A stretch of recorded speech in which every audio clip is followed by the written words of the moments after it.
मेरे सामाजिक परिवार के सभी सदस्यों को राम राम।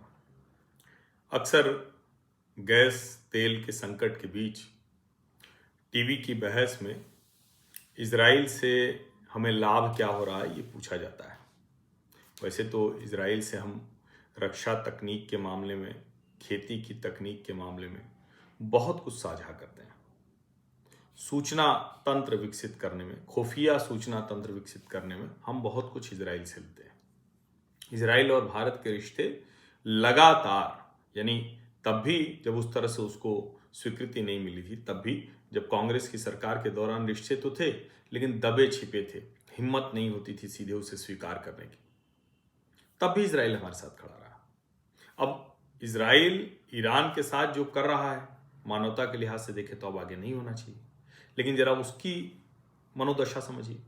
और एक बार एक यहूदी, वो प्रोफेसर थे शायद, मुझे जहाँ तक याद आ रहा है, तो मैं भी उस वीडियो कॉल का हिस्सा था, तो उसमें वो बार बार कहते थे कि आप हिंदू लोग ना, वो बड़े उदार हैं। जब आपको पता है कि आपका दुश्मन है तो आपको उसे कितने अवसर देने के बाद समझ में आएगा कि नहीं नहीं, अब अवसर नहीं देना चाहिए। तो वो यहूदियों के सोचने का तरीका है। अच्छा, वो रोज झेल रहे हैं, प्रतिदिन झेल रहे हैं। जो 7 अक्टूबर को जो हमला हुआ था, तो वो तो वही लोग थे जिनको इजरायलियों ने अपने घर में काम दे रखा था। इजराइल में भी मुस्लिम रहते हैं। तो कुल मिलाकर मन स्थिति का मसला है, और इसलिए शायद हम यहाँ से बैठ के उसको ठीक ठीक नहीं समझ सकते हैं। अब चूंकि गल्फ कंट्रीज सारे मुस्लिम देश हैं, और सोचिए वहाँ हमारे लगभग 1 करोड़ लोग रहते हैं। हमारी, जो मैं टीवी चैनलों पर भी कहता हूँ कि हमारे बहुत से घरों में वहाँ से चूल्हे जलते हैं, संपन्नता आती है। ईरान में हैं 8,000 9,000 लोग, लेकिन ज़्यादातर पढ़ने गए हैं या किसी इस्लामिक वजह से गए हैं। यहाँ लोग इस्लामिक वजह से नहीं गए, तो अब ये समझना पड़ेगा। लेकिन फिर भी हमें तो ये ध्यान रखना है कि हमारे देश के लिए क्या कुछ अच्छा है। ईरान अगर कल को बेहतर रिश्ते रहेंगे, कल को स्थिति ठीक होगी, तो हम उसके साथ रिश्ते बेहतर करने की कोशिश करेंगे। अभी भी कर रहे हैं, अभी भी जल भूमध्य से हमारे जहाज निकल रहे हैं। पहले की तरह तो किसी के जहाज नहीं निकल रहे हैं। अब ये सब एक हो गया। लेकिन इजराइल के साथ इस दौर में, जब ये युद्ध चल रहा है, इतनी मारामारी चल रही है, इस दौर में भी एक समझौता हो गया।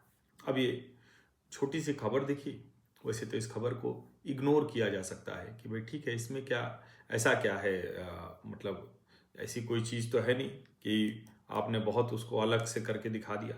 लेकिन होता तो है ये, एक जिसको हम कहते हैं ना कि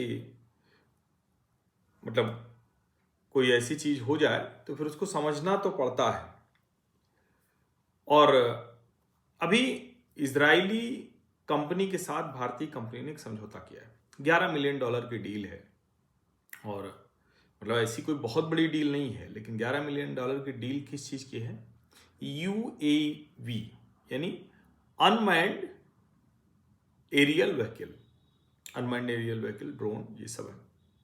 अब ये AI powered robotics and software system company Xtend, वैसे तो इसका हेडक्वार्टर है इजराइल, लेकिन ये इसने अपना ज़्यादातर काम धाम फैला रखा है अमेरिका के फ्लोरिडा में।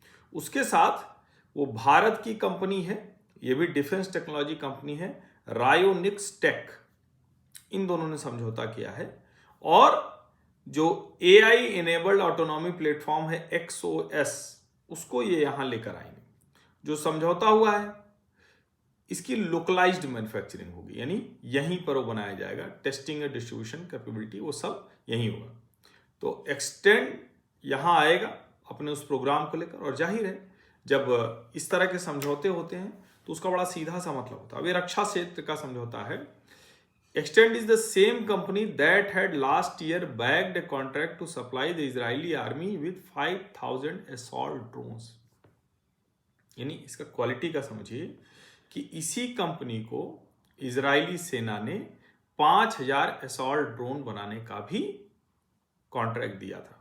अब भारत की कंपनी के साथ वो समझौता कर रहे हैं, और जाहिर है हमें जिस तरह की ज़रूरत है वो कोई कहने की बात तो है नहीं। रोबोटिक सिस्टम, AI एनेबल्ड चीज़ें, AI driven navigation, mission planning, real time operational control, ये सब हमको चाहिए ही चाहिए।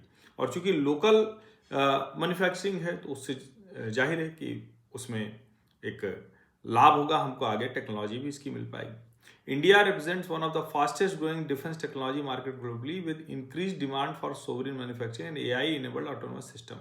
ये अवीव शपीरा हैं, CEO को फाउंडर हैं एक्सटेंड के।